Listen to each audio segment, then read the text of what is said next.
50 ఇవాళ ఉన్న ఈ పెనుగాలి చూస్తే it will stand around 50.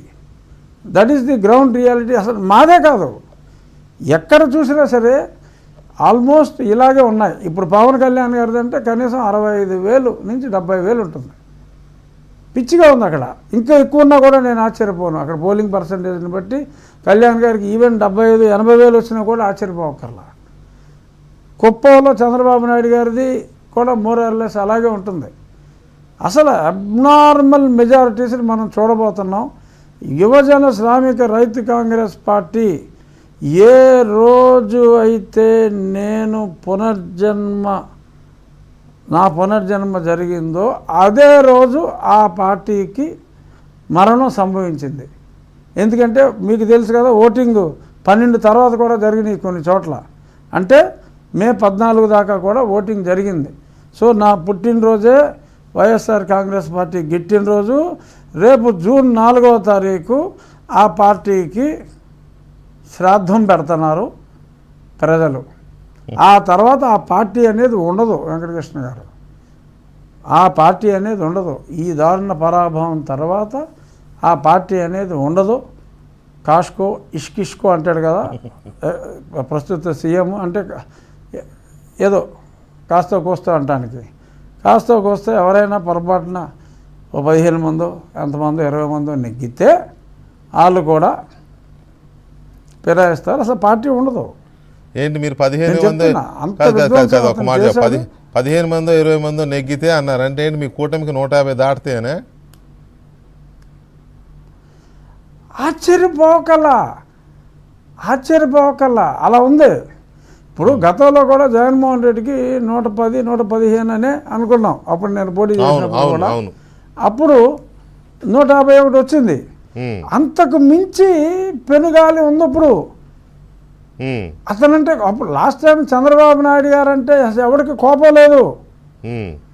Jaganmohan Reddy చెప్పిన మాటలన్నీ విని ఏదో ఒక ఛాన్స్ అంటున్నాడు కుర్రోడు, ఏదో చేస్తానంటున్నాడు. జగన్ మీద మోహం, చంద్రబాబు మీద ద్వేషం లేదు, ద్వేషం లేదు. ఇప్పుడు ఇక్కడ ఇతని మీద ద్వేషంతో పాటు అరే అప్పుడు ఆయనకి వేయలేదు, మనకు సరదా తీరిపోయిందిరా బాబు అని జగన్మోహన్ రెడ్డి మీద ద్వేషం చాలా ఎక్కువగా, అలాగే చంద్రబాబు నాయుడు గారి మీద మోహం అండ్ కళ్యాణ్ గారి మీద మోహం, ఈ మోహాలు రెండు కలిసి మొత్తం అసలు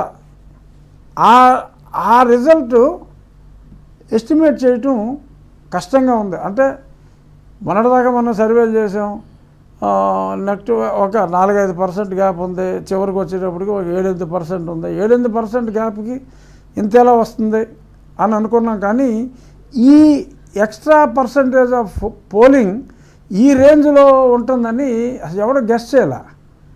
సో ఆ ప్రజాగ్రహం ఇంత దారుణంగా ఉంది కాబట్టి I won't be surprised if it crosses 150. ఆశ్చర్యపోవాల్సిన అవసరం అయితే లేదు. ఇన్ ఏ వర్స్ట్ కేస్ 135కి ఒక్క సీటు కూడా తగ్గదండి in a worst case. But I won't be surprised. ఎవరు కూడా ఆశ్చర్యపోకర్లా.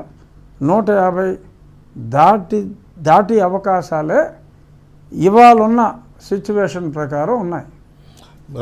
రఘురామరాజు గారు ఇక్కడ తెలిసిపోతుంది మనకి. ప్రతిసారి పోలింగ్ ప్యాటర్న్ చూసినా, పోలింగ్ సరళి చూసినా, ఎవరెవరు ఓటేస్తున్నారు, తర్వాత ఎలక్షనీరింగ్ ముందు రోజు నైటు, ముందు రోజు, ఆ ముందు రోజు పార్టీలు చేసే ఎన్నికల ఎత్తులు, పై ఎత్తులు ఇవన్నీ చూస్తూ ఉంటాం మనం. చాలా ఎలక్షన్ చూసాం కదా.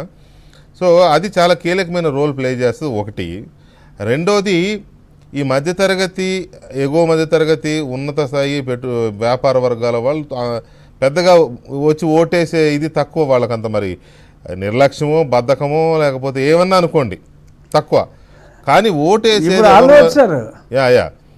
అదే చెప్తున్నా, ఓటేసేది మధ్యతరగతి కంటే కొంచెం దిగువ మధ్యతరగతి వాళ్ళు, పేద వర్గాలు, ప్రముఖంగా వ్యవసాయ కూలీలు, లేకపోతే ఇతరత్ర శ్రామిక వర్గాలు, వీళ్ళు చాలా అసలు ఉద్యమంలాగా వచ్చి ఓట్లేస్తారు ప్రతిసారి.